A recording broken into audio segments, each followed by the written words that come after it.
All right, 10 Big Ten football players set to break out in 2024. Here are my list. Now, this isn't in any rankings. This isn't in any order. I'm not like trying to leave guys off or anything like that. These are just the first 10 players that really came to my mind as players who will most likely break out, or they're a big name that is expected to break out in 2024. Again, no rankings or anything to this. So if your guy is listed like 6, don't be, upset. It's not that he's 6 most likely. I'm just putting together 10 players. Here they are. All right. The running back from Minnesota, Darius Taylor. If you do not know Darius Taylor, you will know him this year. Provided he does not get injured again, he is going to be fantastic for Minnesota. 738 yards in 4 games where he had 20 plus carries. Now, he played 6 games, but in 4 games, he had 20 plus carries, and he had 738 yards. 184.3 yards per game. Holy crap.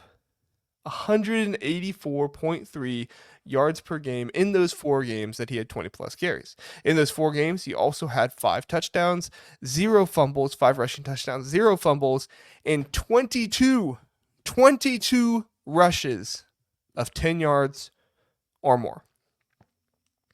PJ Fleck went out and found one of, if not the best, FCS quarterback out there. And he really gave him this fantastic running back who burst onto the scene last year, got hurt, so not a lot of people remember him. But if he can put together a full season this year, and he's not going to put up numbers. He's not going to rush for an 884.3 yards per game. It's just not going to happen. But if he can do something even comparable to this, it's going to be fantastic if he can be out there the entire year. All right, let's go to the defensive tackle, Toia from UCLA. Started 24 games the past 2 years. So you say, well, JR, how is he going to be a breakout candidate? Well, all of these guys played less than 400 snaps. And Toia played 393. So he was just hitting that ceiling there. But he played 393 snaps last year. He started his 24 games that he's been at UCLA, transferred in from USC. And he's an incredible athlete for his size.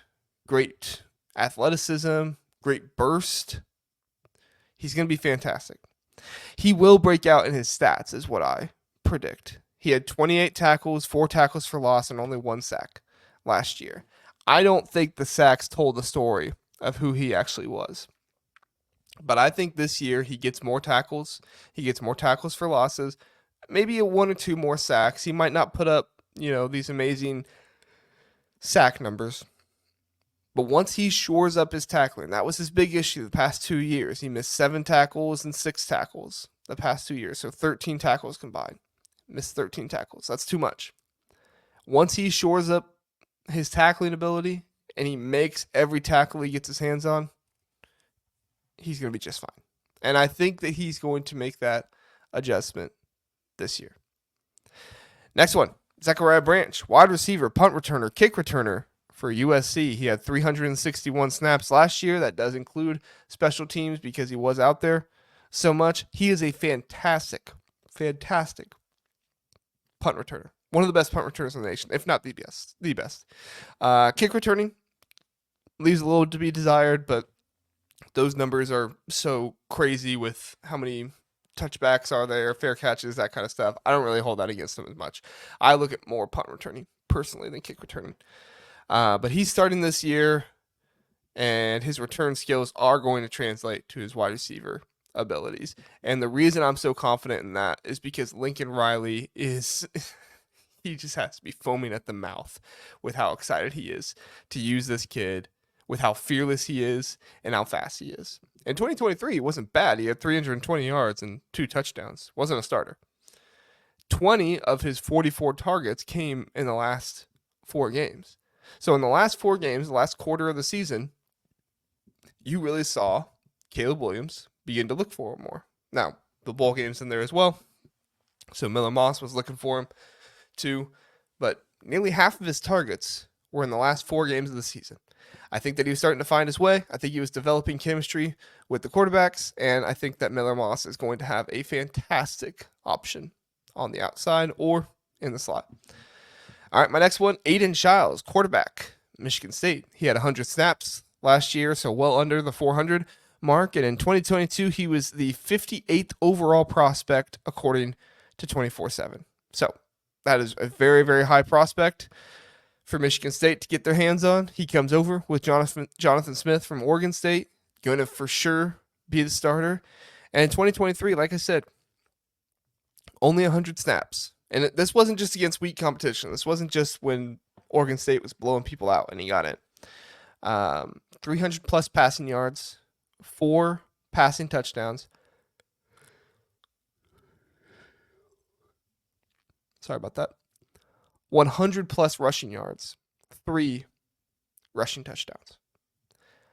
I mean, if this guy can put up nearly, 2,000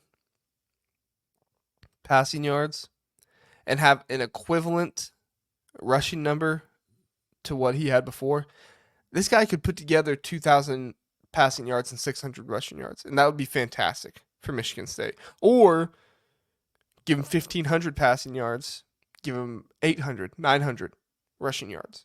That'd be fantastic as well. Aidan Chiles is a true dual threat quarterback. If he can stay healthy, he is going to be fantastic for this Michigan State team. And he is going to accelerate the improvement for this team. Now, he's only a sophomore. He is young. But he could seriously break out and be considered one of the top 3 quarterbacks in this conference next year if he does break out the way I think he could. We'll see. Might not happen. But I really like his skill set, and I think that he could do some crazy things. Another guy I really like his skill set, and he is just absolutely crazy, is J.J. Jeremiah Smith from Ohio State. Wide receiver, number 1 overall recruit in the 2024 class. I mean, I'm pretty sure every service had him number 1. He will be starting for Ohio State. And when Ohio State has recruited as well as they have at wide receiver, and you come in as a true freshman, you're going to be one of the star wide receivers on this team. He's not just going to start. He's going to be the X. He is going to be one of the primary targets on this team. That speaks to how amazing he is. Now, Ohio State is a little down at wide receiver this year. I don't mean like the players aren't as good. I just mean the players aren't as proven. Carnell Tate is most likely the number 2, and he caught, 200 yards last year? It's good news for Ohio State that Emeka Egbuka came back because they'd have some real inexperience at wide receiver.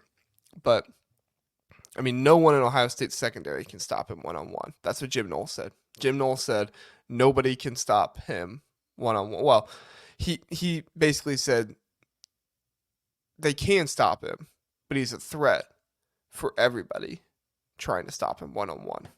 So, obviously, other corners have stopped him in coverage, but you don't see that out of a freshman every single day, especially the corners Ohio State has, which could be argued to be one of the best secondaries in the country.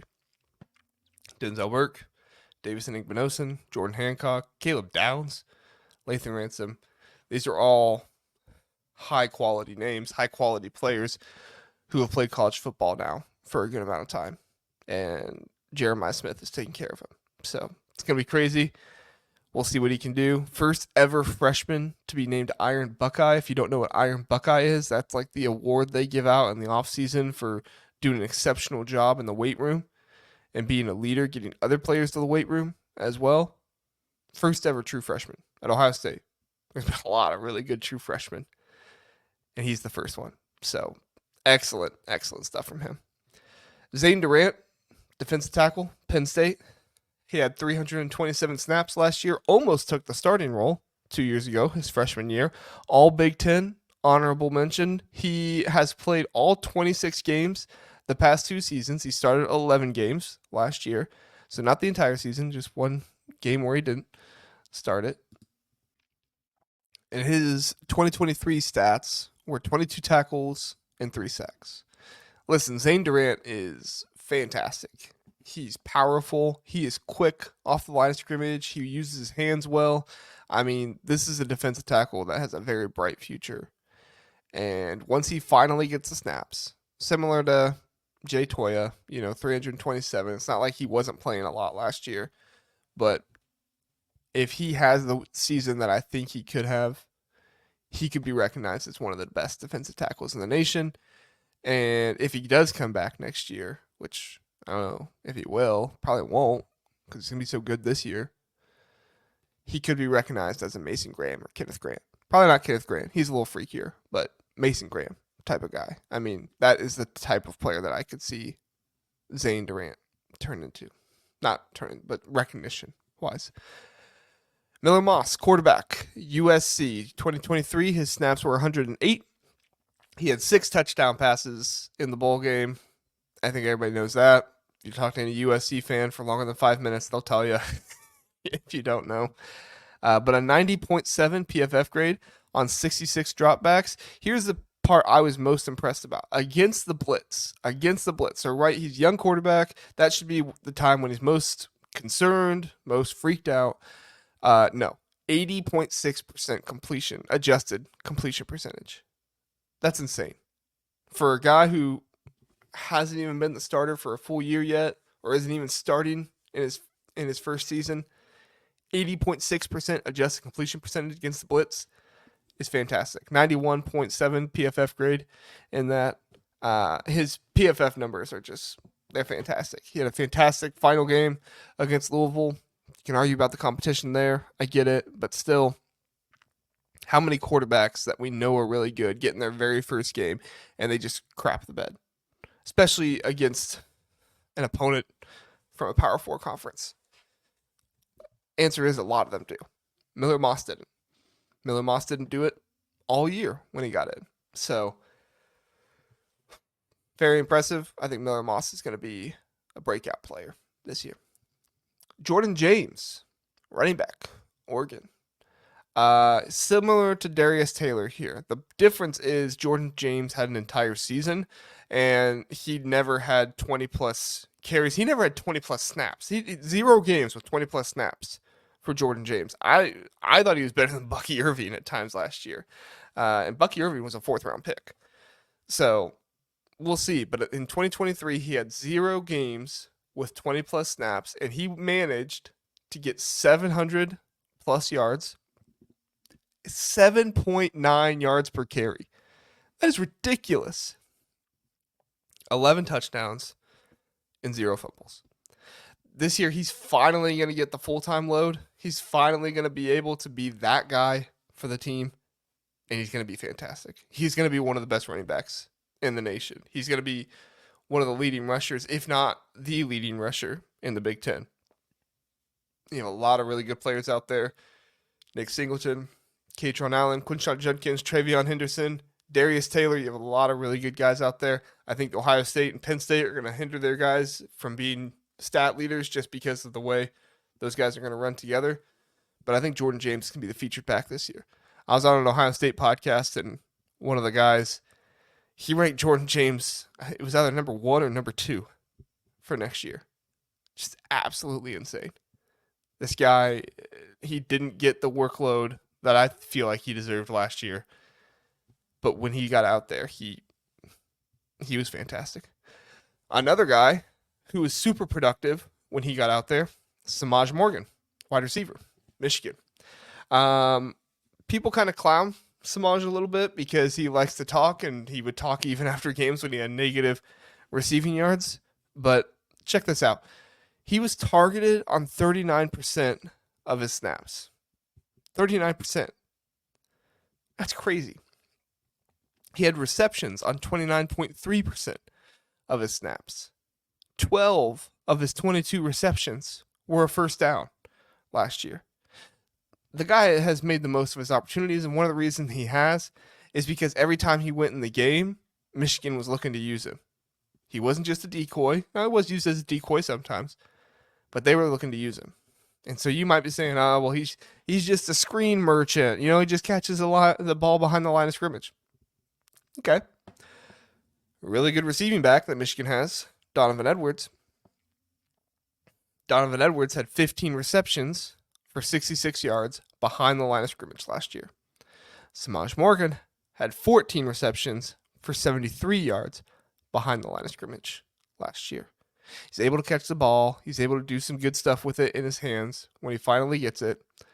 I think Semaj Morgan is going to be fantastic this year. He is going to be a piece for this Michigan offense that is going to have them be better than I think some might think they're going to be. I'm not picking Michigan to win the Big Ten or anything like that. My pick for that is still Ohio State. But I think Michigan is going to be better than some people give them credit for if Michigan can utilize this offense in such a way that uses every single player's strengths.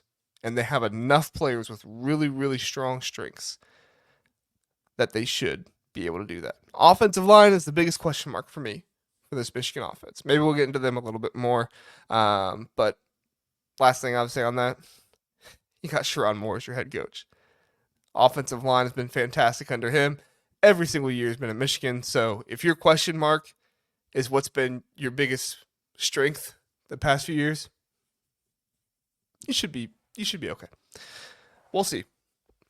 Last breakout player, number 10, Dylan Raiola, quarterback, Nebraska. How can you not make the guy that dresses like Patrick Mahomes? He cosplays to the hotel as Patrick Mahomes, right? I mean, did you guys see that picture? I should have loaded it up for you.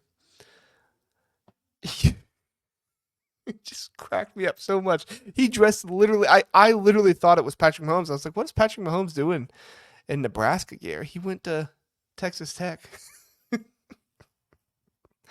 Listen, I try not to put too high of expectations on freshmen. But when you choose to dress like Patrick Mahomes, man, you put the expectations there. And if he can live up to them, by all means, dude, go for it. I think it'd be a fantastic story. I think it'd be a fun thing to cover if Nebraska has fantastic quarterback play this year. I would love to talk about a Nebraska team with really good quarterback play this year. He is the highest ranked signee in Nebraska modern recruiting history. Here's what his center, Ben Scott, had to say about him. He's like the first one in the building, last one to leave, because he's always watching film, looking at sheets of play. First guy there, last one to leave. He knows how to be a leader, and he knows how to rally his team. And this is my other thing. Call me crazy. The biggest knock I've heard on him is, well, he's a freshman. He's coming in for the first time. Didn't he go to like 3 or 4 different high schools in high school? I think it was 4. I wrote down 3. I think it was 4 different high schools. I think he switched high schools every single year. Going to a new place, learning a playbook, and becoming a leader and playing well, it has not become foreign to him. Yes, it's college football. There's going to be a learning curve there. But I don't think the learning curve here is going to be playing at a new place. He's done this the past 4 years. The learning curve is just going to be learning the game. And I think that Nebraska seems very intent on fixing those turnover issues. And I think that that's going to be an emphasis for them. I'm not picking Nebraska to go to a bowl until it happens. It's another one of those things. Wait and see until it happens.